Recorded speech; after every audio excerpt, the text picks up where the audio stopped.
নমস্কার বন্ধুরা, আমি Riya. Welcome to my YouTube channel math with Riya. তো আগের ভিডিওতে আমরা শিখেছি লসাগু গসাগু বের করতে, এবং সেটা শিখেছি মাল্টিপল এবং ফ্যাক্টর অর্থাৎ গুণনীয়ক এবং গুণিতকের সাহায্যে। তো লসাগু গসাগু বের করার আরও দুটি পদ্ধতি আছে, তার মধ্যে আরেকটি হলো মৌলিক উৎপাদকে বিশ্লেষণ বা প্রাইম ফ্যাক্টরাইজেশনের সাহায্যে। তো আজকে আমরা এই ভিডিওতে মৌলিক উৎপাদকে বিশ্লেষণ বা প্রাইম ফ্যাক্টরাইজেশন শিখব। তো চলো শুরু করা যাক। তো তার আগে আমাদের জানতে হবে যে মৌলিক সংখ্যা বা প্রাইম নাম্বার কি। তো মৌলিক সংখ্যা হলো এমন সংখ্যা যার মাত্র দুটি গুণনীয়ক বা ফ্যাক্টর থাকবে। একটি হচ্ছে 1 আর একটি হলো ওই সংখ্যাটি নিজে। যেমন 2, 3, 5, 7, 11, 13 এইগুলিকে ওই সংখ্যাগুলি ছাড়া অন্য কোনো সংখ্যা দিয়ে ভাগ করা যাবে না। এবার শিখব মৌলিক উৎপাদকে বিশ্লেষণ কি। কোনো সংখ্যাকে শুধুমাত্র মৌলিক সংখ্যার গুণফল হিসেবে প্রকাশ করারকেই মৌলিক উৎপাদকে বিশ্লেষণ বলে, এবং আমরা এবার শিখব যে সেটাকে কীভাবে করতে হয়। শুরু করা যাক। প্রথমে আমরা দেখব 24-এর।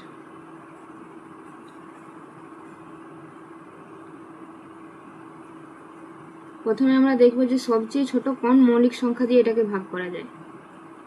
তো সবচেয়ে ছোট হচ্ছে 2 দিয়ে 2 দিয়ে যাবে। তারপর এটাকেও 2 দিয়ে যাবে, এটাকেও 2 দিয়ে যাবে, এটা 2 দিয়ে যাবে না, এটা 3 দিয়ে যাবে। তো এটাকে এবার এভাবে লিখতে হয়।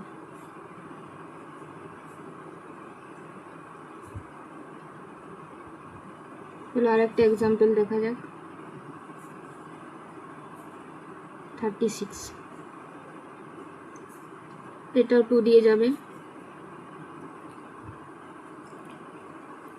এটাও 2 দিয়ে যাবে, এটা 2 দিয়ে যাবে না। তো এরপর মৌলিক সংখ্যা হচ্ছে 3, তো 3 দিয়ে যাবে, তো 3 দিয়ে যাবে। এটাকে এবার লেখা যাবে।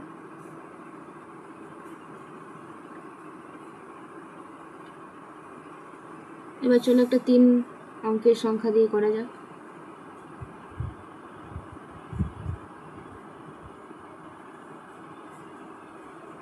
এটাও 2 দিয়ে যাবে,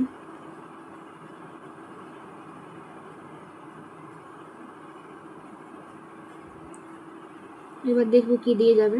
2 দিয়ে যাবে না, 3 দিয়েও যাবে না। এরপর হচ্ছে 5, 5 দিয়ে যাবে, এটাকেও 5 দিয়ে যাবে।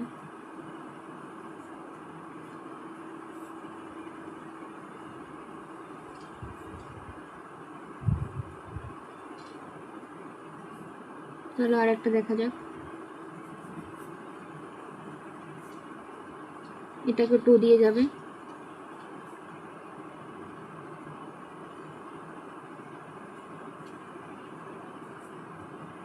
এটাকেও 2 দিয়ে যাবে,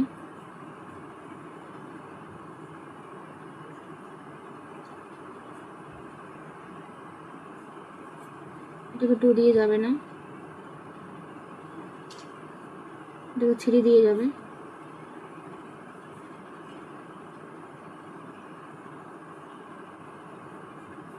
এটাকে 2 দিয়ে যাবে না, এটাকে 3 দিয়ে যাবে।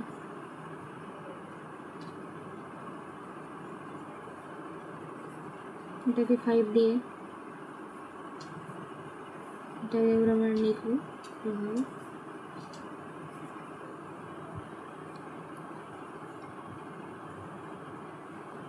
চলো এবার একটা 4 অঙ্কের সংখ্যা দিয়ে করা যাক।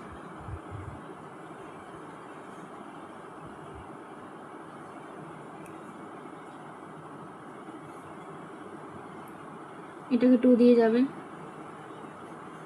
এটাকেও 2 দিয়ে যাবে, এটাকেও 2 দিয়ে যাবে,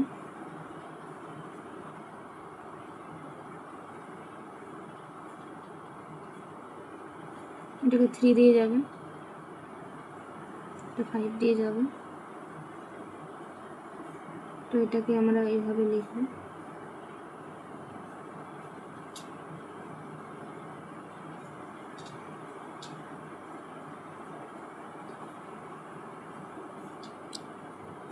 তো আজকের ভিডিওটা আমরা এখানেই শেষ করছি। আশা করছি তোমরা বুঝতে পেরেছো এগুলি কিভাবে করতে হয়। তো এর পরের ভিডিওতে আমরা শিখব এগুলির সাহায্যে আমরা কিভাবে লসাগু গসাগু বা এলসিএম এসিএ বের করতে পারবো। তো আমার ভিডিও যদি তোমাদের ভালো লেগে থাকে তাহলে লাইক করো এবং কমেন্ট করো এবং আমার চ্যানেলটি সাবস্ক্রাইব করো।